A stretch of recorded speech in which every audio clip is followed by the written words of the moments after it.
सोचिए, एक रात है, अंधेरी, तूफानी, बादल इस कदर गरज रहे हैं कि लगता है आसमान फट पड़ेगा। और नीचे नदी उफान पर है, मानो पूरे गांव को निगल जाने के लिए तैयार बैठी हो। हमारी ये खौफनाक कहानी बस यहीं से शुरू होती है। चलिए, आपको सुनाता हूं एक ऐसे परिवार की कहानी जिसका सामना नदी की गहराइयों में छिपे एक ऐसे राज से होता है जो उनकी जिंदगी हमेशा हमेशा के लिए बदल देता है। तो होता यूं है कि सरकारी अफसर तपन बाबू और उनका परिवार एक नई जगह पर तबादले के बाद पहुंचता है। रात बहुत हो चुकी है और वो लोग एक सुनसान सरकारी बंगले पर आते हैं। बाहर इतनी जोरों की बारिश है कि गाड़ी की हेडलाइट्स भी अंधेरे को चीर नहीं पा रही। वहां उन्हें बंगले का चौकीदार मिलता है, भुवन, एक बूढ़ा आदमी जिसके चेहरे पर मानो सारी कहानियां लिखी हों। वो उन्हें देखते ही कहता है कि उन्हें रात में नदी के रास्ते नहीं आना चाहिए था। एक चेतावनी जिसे उस वक्त परिवार ने बस यूं ही नजरअंदाज कर दिया। और यहीं पर कुछ बहुत अजीब होता है। बंगले की तरफ आते वक्त परिवार ने उस उफनती नदी के किनारे किसी को चलते देखा था। एक साया जो बिल्कुल हूबहू चौकीदार भुवन जैसा दिख रहा था। पर यह मुमकिन कैसे था? तो अब परिवार बंगले पर पहुंच चुका है। गाड़ी रुकती है, सब उतरते हैं और यहीं से डर का असली खेल शुरू होता है। कुछ ऐसी घटनाएं जो दिमाग को सुन कर दें। और सामने खड़ा था भुवन। अब ये बात समझ से परे थी।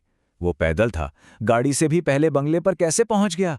और जब उससे पूछा गया तो उसने साफ मना कर दिया। बोला, मैं तो उधर गया ही नहीं, मैं तो पीछे के रास्ते से आया हूं।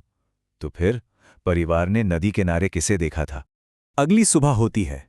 तूफान थम चुका है, सब कुछ शांत है, लेकिन घर के दरवाजे से नदी तक गीली मिट्टी में किसी के कदमों के निशान हैं। पर ये कोई आम निशान नहीं थे। नहीं, इनमें कुछ बहुत बहुत ही गलत था। जानते हैं, इन निशानों में सबसे अजीब बात क्या थी? ये निशान घर से नदी की तरफ नहीं, बल्कि नदी से घर की तरफ आ रहे थे। ऐसा लग रहा था जैसे रात के अंधेरे में कोई पानी से निकलकर घर के अंदर आया हो। पर कौन? भुवन ने जब उन निशानों को देखा तो उसकी आंखों में पहचान थी, डर नहीं।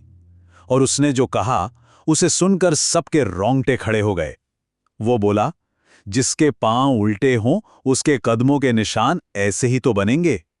अब कहानी का फोकस आता है परिवार की 16 साल की बेटी सुगंधा पर।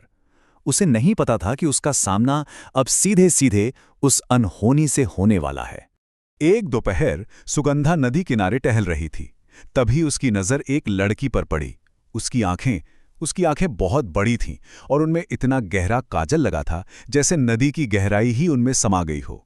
उस लड़की का चेहरा इतना ज्यादा खूबसूरत था कि नजर ही ना हटे। एक अजीब सा खिंचाव था उसमें, जैसे कोई आपको अपनी तरफ खींच रहा हो। और वो मुस्कुरा रही थी, पर वो मुस्कान नॉर्मल नहीं थी। वो ऐसी मुस्कान थी जैसे वो आपके बारे में सब कुछ जानती हो। और फिर वो बोली। उसकी आवाज आई, मुझे मच्छी दोगी? और इससे पहले कि सुगंधा कुछ समझ पाती, उसकी छोटी बहन ने उसे पुकारा। सुगंधा ने एक पल के लिए पीछे देखा और जब वापस नजर घुमाई तो वहां कोई नहीं था। वो लड़की हवा में गायब हो चुकी थी। कुछ दिन बीत जाते हैं। एक शाम सुगंधा बाजार से मछली खरीदकर लौट रही है। अंधेरा घिर चुका है और अब उसका घर का सफर एक बुरे सपने से कम नहीं होने वाला। जैसे ही वो नदी के पास से गुजरती है, अचानक एक बहुत ही तेज घिनौनी बदबू हवा में फैल जाती है।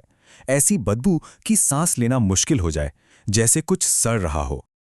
और वो बदबू थी सड़ी हुई मछली की।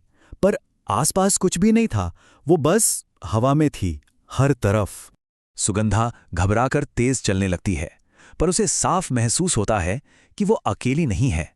अंधेरे में कोई है जो उसके साथ साथ चल रहा है, एक साया।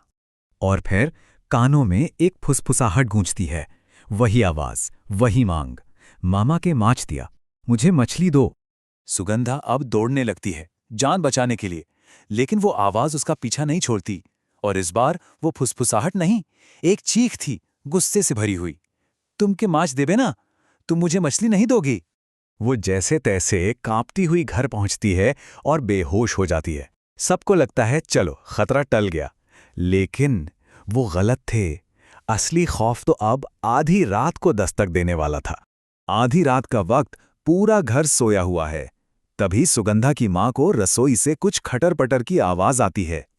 वो देखने जाती हैं कि क्या है, और जो वो वहां देखती हैं, उसे देखकर उनकी आत्मा कांप जाती है। रसोई में सुगंधा खड़ी है। उसके हाथों में कच्ची मछली है। चेहरे पर खून लगा है, और वो सुगंधा नहीं लग रही। वो कोई राक्षस लग रही है जो उस कच्ची मछली को नोच-नोच कर खा रही है। उसकी माँ घबराकर उसका नाम लेती हैं, सुगंधा, और सुगंधा मुड़ती है, पर जो आवाज उसके मुंह से निकलती है वो उसकी नहीं थी। एक भारी, खौफनाक आवाज कहती है, इसने मुझे मच्छी खिलाई, अब मैं इसके साथ रहूंगी। तो ये कौन था, और अब सुगंधा किसके साथ रहने वाली थी?